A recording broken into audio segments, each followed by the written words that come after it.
ለምንድነው የኔ ጊዜ የማይመጣው? ለምንድነው እኔ ከሌሎች የተሻለ እየሰራው የተሻለ እያነበብኩ የተሻለ እያየው የተሻለ ብዙ ነገሮችን እያወቅኩ ለምንድነው ከሌሎች በታች የሆንኩት የሚል ስሜት ሁላችንንም ይሰማናል። አንዳንድ ጊዜ በርካታ የሆኑ ጥረቶችን ልፋቶችን ድካሞችን አድርገን ነገር ግን አሁንም በተመሳሳይ ትራክ ላይ ነው የምንጓዘው። ሰላም ሰላም፣ እንዴት ናችሁ? ይልማ ነኝ። ዛሬ ደግሞ እንድንነጋገር ያመጣሁት ሀሳብ የኛ ጊዜ መቼ ነው የሚል ነው። የኛ ጊዜ መቼ ነው የብዙዎች ጥያቄ ነው። መቼ ነው የማስበውን የማገኘው? መቼ ነው ትዳር የሚይዘው? መቼ ነው የሚያልፍልኝ? መቼ ነው ይሄንን ቁሳቁስ ሊሆን ይችላል መቼ ነው የምገዛው? መቼ ነው ከዚህ የምወጣው? መቼ ነው ወደ ሀገር የምመልሰው? ወይም ደግሞ መቼ ነው ከዚህ ሀገር የምወጣው? ሁላችንም ህልም አለን፣ ፍላጎት አለን። አንዳንዶቻችን ለአመታት በምንለፋው ወይም በምናስበው ጉዳይ ላይ ለአመታት ደክመናል፣ ጥረናል። ነገር ግን ተመሳሳይ ነው። ተመሳሳይ የሆኑ ትራክ ላይ ተመሳሳይ የሆነ ህይወት ላይ ነው የምንገኘው።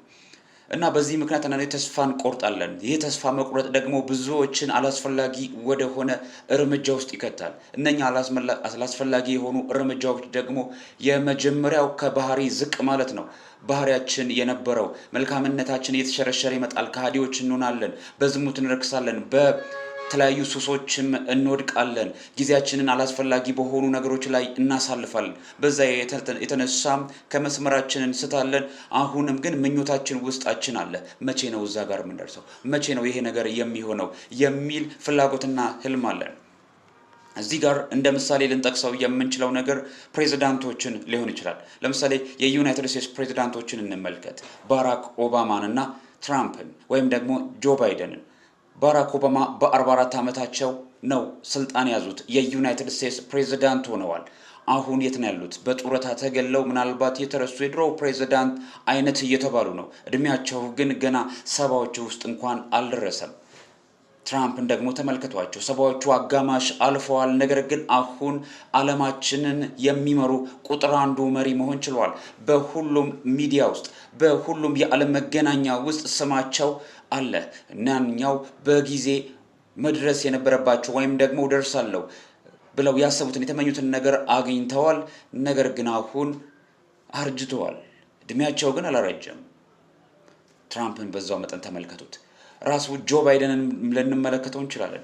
ጆ ባይደን በሰባዎቹ መጨረሻ ነው የዩናይትድ ስቴትስ ፕሬዝዳንት የሆነው። ከ1976 ወይም ሰባዎቹ ጀምሮ በፖለቲካ በአሜሪካ ፖለቲካ ውስጥ በከፍተኛ ማዕረግ ላይ የነበረ ሰው ነው። ነገር ግን ፕሬዝዳንት ለመሆን እስከ እድሜው ማምሻ ድረስ መጠበቅ ግድ ሆኖበታል። ሁለቱም ግን የዩናይትድ ስቴትስ መሪ መሆን ችለዋል። ጊዜ በህይወታችን አንዳንድ ጊዜ ጓደኛችን በጊዜ ያገባል፣ ይዳራል። የምናውቃት ሴት በጊዜ ታገባለች፣ ትዳራለች፣ ትኮላለች፣ ትወልዳለች፣ በልጆችም ትባረካለች። እኔስ መቼ ነው የማገባው? እኔስ መቼ ነው ህይወት የሚኖረኝ? እኔስ መቼ ነው ትዳር የሚኖረኝ? እድሜ እየሄደ ነው የሚል አላስፈላጊ የሆኑ ሀሳብና ጭንቀት ወደ ራሳችን እንጨምራለን። ያ ደግሞ እጅግ በጣም ወደ አደገኛ ወደሆነ ውሳኔ ይከተናል። ትዳር አልመሰረትኩም፣ እድሜ እየሄደ ነው የሚል ጭንቀት ደግሞ አንደኛው እድሜን ከሚያሳጥሩ ያለ እድሜ ፊትን ከሚሸበሽቡ ሰውነትን አላስፈላጊ የሆኑ ህመም ከሚሰጡ ምክንያቶች መካከል አንዱ ነው። እየተጨነቀን በመጣን ቁጥር በሰውነታችን ላይ የሚታየው ነገር የበለጠ እያስቀየመ ነው የሚሄደው። እያረጀን ያለን ይመስለናል። ሰውነታችን ይሸበሸባል፣ ፊታችን ይሸበሸባል፣ በብስጭት ግንባራችን ይቋጠራል። ያ ደግሞ ውስጣችን ያለው ፍርሃት ወደ ውጪ ይወጣል፣ በውጪ ማንነታችን ላይ ይገለጣል። ሰው ጋር ስንቀርብ ደባሪ የሆነ ፊት ነው ይዘን የምንመጣው። ደባሪ የሆነ ሰው ፊትን ደግሞ ማን ነው ሊያናግረው የሚችለው? እየተደበርክ እየተጨነቅ ያልሆነ ስሜት ውስጥ ሆነ ከየትኛው ሰው ጋር መነጋገር ትዳር ለመመስረት ትችላለች ወይም ትችያለሽ ወይም እንችላለን? አንችልም። ውስጣችን ያለው መጥፎ የሆነ ስሜት ወደ ውስጣችን በፊታችን ላይ ይታያል። በቃ በፊታችን ላይ ስለሚታይ ያንን ነገር የማግኘት እድላችን ትዳር የማግኘት እድላችንን ከሪሌሽንሺፕ የመጀመር እድላችንን ያጨናግፈዋል። ጭንቀት ፊታችን ላይ ይወጣል፣ ፊታችንን ያጨማድደዋል። ሌላኛው የጊዜን ሁኔታ አለመጠበቅ ነው። አንድ ጊዜ የእግዚአብሔር አሰራር አለ። የኛ የተፈጠርንበት ጊዜና ወቅት አለ። የኛ ወቅት አለ። አንዳንድ ጊዜ ከፈጣሪና ከጊዜ አሰራር ጋር እንጋጫለን። ለምን ይሄ ነገር ቶሎ አልሆነም? ለምን ይሄ ነገር ዛሬ አላገኘሁትም? ለምን ይሄንን ነገር እጄ አልገባም? ለምን ከጓደኞቼ እኩል አልሆንኩም? ለምን እንደ ጓደኞቼ አልወለድኩም? በሚል ከጊዜ አሰራር ጋር ከእግዚአብሔር ፍቃድ ጋር እንጋጫለን።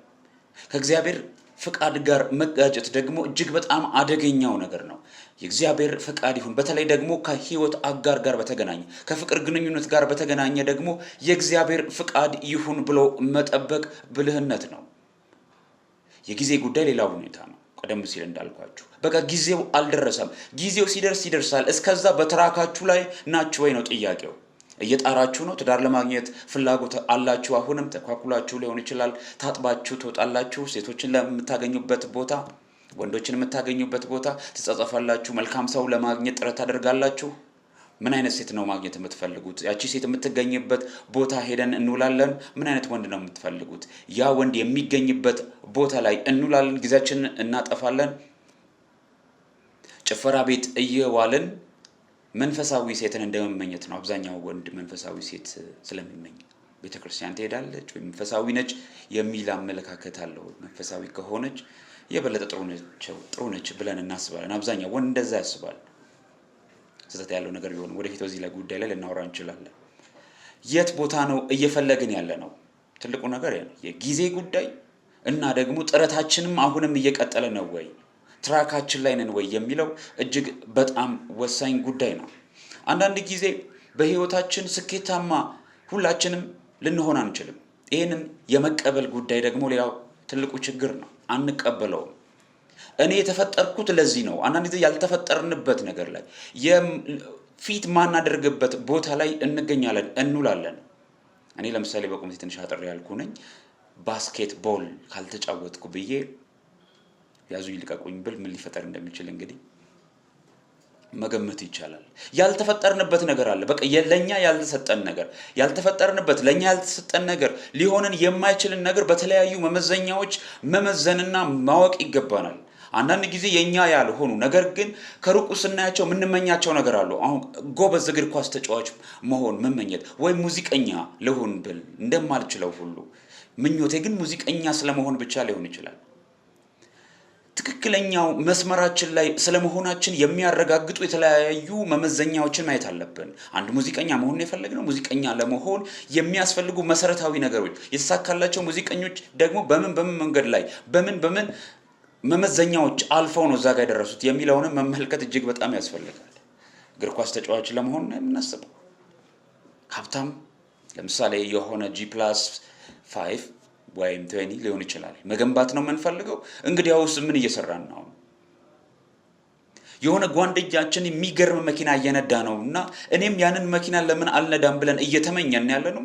እዚህ ጋር ግን አካውንታችን ላይ ያለው 100 ሺህ ብር ሊሆን ይችላል። ያለን ነገርና የምንመኘውን ነገር ማመጣጠን እጅግ በጣም ወሳኝ ነው። አንዳንድ ጊዜ እብደት ይላሉ። ከዚህ በፊት በአንድ መድረክ ላይ መጋቢ አዲስ እሸቱ እብደት ማለት 100 ሺህ ብር ይዞ የ1 ሚሊዮን ብር መኪና ለመግዛት እንደማሰብ ነው። እብደቱ ያጋፑ ማለት ነው 900 ሺህ ብር። እና እኛ ጋር ያለው ነገር በትክክል ለምንፈልገው ነገር ወይም ደግሞ እንደ ግብ ላስቀመጥነው ነገር እንዲህ መሆን እፈልጋለሁ፣ እንዲህ ሊኖረኝ ይገባል ለምንለው ነገር በትክክል ፊት የሚያደርግ ማንነትና የስብዕና ግንባታ፣ የእውቀት ግንባታ፣ የአካል ግንባታ አለን አድርገናል ወይ የሚለው ነገር እጅግ በጣም ወሳኝና ልናስብበት የሚገባ ነው። በዚህ ጉዳይ ላይ እስኪ ክፍል 2 ብሰራ ጥሩ ነው። ምሳሌዎችን እያስቀመጥኩ ሌሎች ምሳሌዎችንም እያስቀመጥ ክፍል 2 ላይ ደግሞ እንገናኛለን።